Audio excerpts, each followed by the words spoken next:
तो हेलो दोस्तों, आप सभी को स्वागत है हमारे नए चैनल में। और अभी हम आप लोगों को मैट्रिक से रिलेटेड 10th क्लास के बेसिक के आधार पर आप सभी को मैं भौतिक, रसायन और जीव विज्ञान इन तीनों विषयों से महत्वपूर्ण प्रश्न आप सभी को बताने जा रहे हैं। तो मैट्रिक एग्ज़ाम 2025 में जो अभी आपको आने वाले हैं वो सभी एग्ज़ाम के प्रश्न यहाँ पर आप लोगों को मैं बताने जा रहा हूँ। आप सभी थोड़ा ध्यान देंगे। सर्वप्रथम आपको प्रश्न आएगा कि प्रकाश के परावर्तन के नियमों को लिखें। तो ये प्रश्न आपको आएगा ही आएगा। सेकेंड क्वेश्चन है, हम वाहनों में उत्तल दर्पण का पश्च दृश्य दर्पण यानी साइड मिरर के रूप में वरीयता क्यों देते हैं? 2 कारणों की सूची बनाएं। तो उत्तल दर्पण वाहन में क्यों लगाया जाता है, इसके बारे में आपको बताना है। प्रश्न 3 है, अपवर्तन संबंधी स्नेल का नियम लिखे। स्नेल ने अपवर्तन के बारे में क्या कहा था, इसके बारे में आपको बताना है। प्रश्न 4 है, कोई वस्तु किसी उत्तल लेंस के F1 तथा 2F1 के बीच रखी गई है तो बनने वाले प्रतिबिंब का स्पष्ट किरण आरेख खींचें। तो ये भी आपको महत्वपूर्ण प्रश्न है, ये किरण आरेख खींचने वाला एक जरूर आएगा। उत्तल दर्पण में नेक्स्ट प्रश्न है, उत्तल दर्पण में बनने वाले प्रतिबिंब का एक स्वच्छ किरण आरेख खींचें जब वस्तु की स्थिति अनंत पर हो। वस्तु की स्थिति जब इन्फिनाइट पर हो तो आपको एक प्रतिबिंब खींचना है।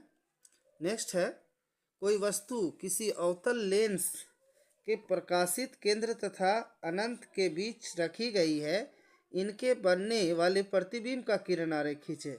तो प्रश्न 4, 5, 6 ये तीनों एक ही जैसा क्वेश्चन है, तो तीनों में से कोई एक आना ही आना है।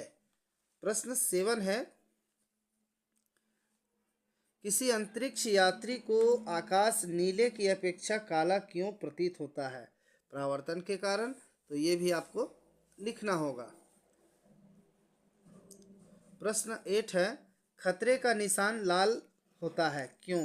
कारण बताना है आपको। प्रश्न 9 में सबसे इम्पोर्टेंट प्रश्न है, तारे क्यों टिमटिमाते हैं? ये प्रश्न आपको आएगा ही आएगा।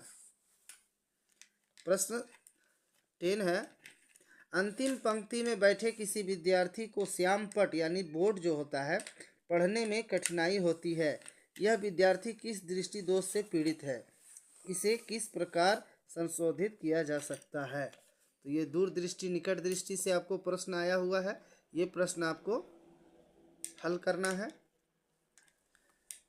नेक्स्ट प्रश्न 11 है, विद्युत धारा के एसआई मात्रक की परिभाषा लिखें। विद्युत धारा क्या होता है, इसके एसआई मात्रक क्या है?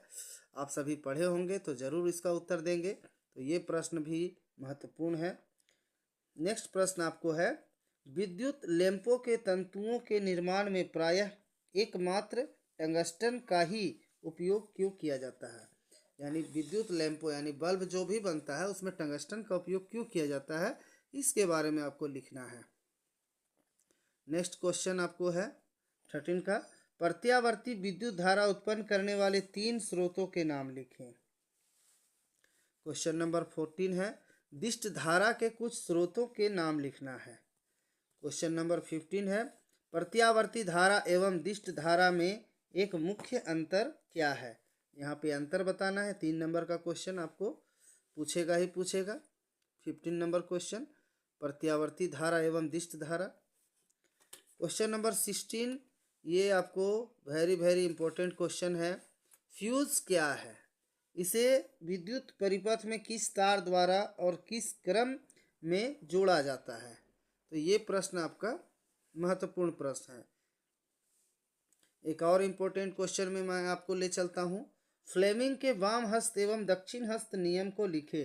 फ्लेमिंग जो था एक साइंटिस्ट था, उन्होंने वाम हस्त और दक्षिण हस्त के नियम के बारे में कुछ बताया है, इसके बारे में आप लोगों को बताना है।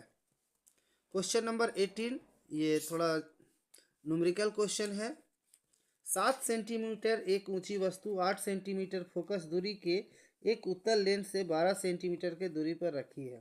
तो इसमें आपको बताना है कि प्रतिबिंब की स्थिति, प्रकृति एवं आकार क्या होगा। आकार ज्ञात करना है, तो आपको इसके बारे में बताना है। 18 और 19 ये दोनों एक ही से संबंधित एक ही जैसा प्रश्न है। तो 15 सेंटीमीटर फोकसांतर वाले अवतल लेंस से 30 सेंटीमीटर की दूरी पर 4 सेंटीमीटर ऊंची एक वस्तु मुख्य अक्ष पर लंबवत है। प्रतिबिंब का स्थान एवं आकार ज्ञात करना है। तो आपको 19 नंबर क्वेश्चन ठीक उसी तरह से बनाना है।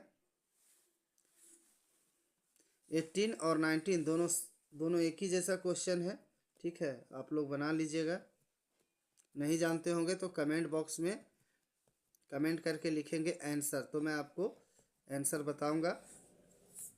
20 नंबर क्वेश्चन है, 3 ओम 4 ओम 6 ओम के 3 प्रतिरोधों की श्रेणी क्रम संयोजन में तथा पार्श्व क्रम संयोजन में जोड़ा गया है।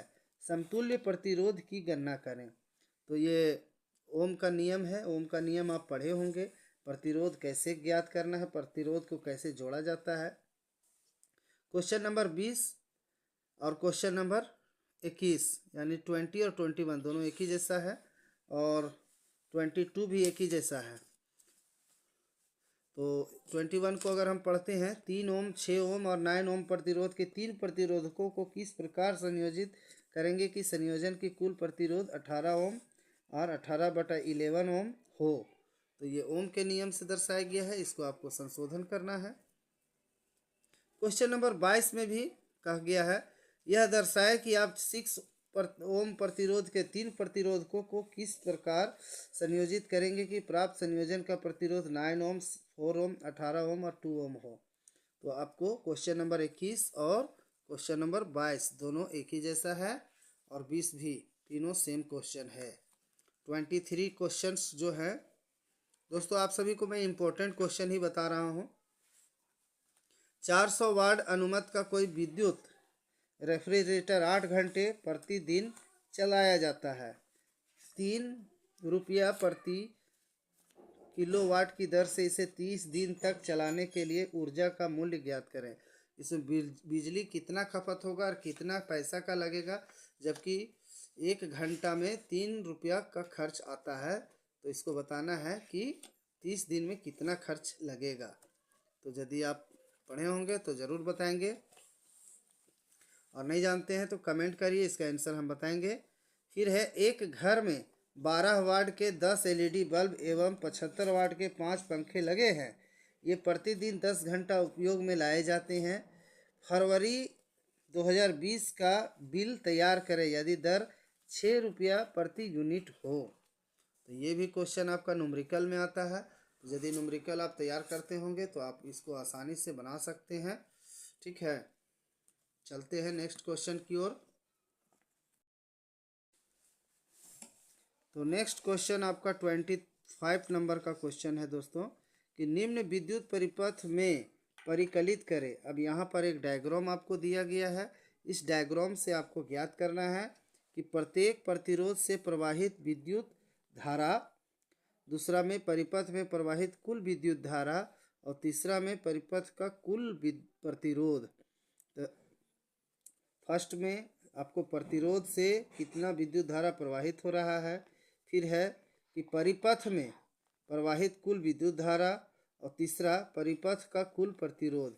ये तीनों क्वेश्चन आपको इस डायग्राम से निकालना है। तो 1/R1 plus 1/R2 1 plus 1/R3 का सूत्र अगर आप पढ़े होंगे तो आप इस प्रश्न को हल अवश्य करेंगे। तो दोस्तों, आज का वीडियो में इतना ही। मिलते हैं नए वीडियो में, तब तक के लिए आप सभी हमारे चैनल को सब्सक्राइब करेंगे, बेल आइकन को नोटिफिकेशन को ऑन कर लेंगे और कमेंट बॉक्स में कमेंट करेंगे कि क्या आप इस प्रश्न का उत्तर जानते हैं। यदि आप जानते हैं तो यस लिखेंगे, नहीं जानते हैं तो आंसर लिखेंगे। मैं आपको उत्तर ज़रूर बताऊंगा। और 2025 में आने वाला ये जो आपको बता दे रहा हूँ, 2025 में आपको आना ही आना है। तब तक के लिए मिलते हैं नेक्स्ट वीडियो में। तब तक के लिए धन्यवाद।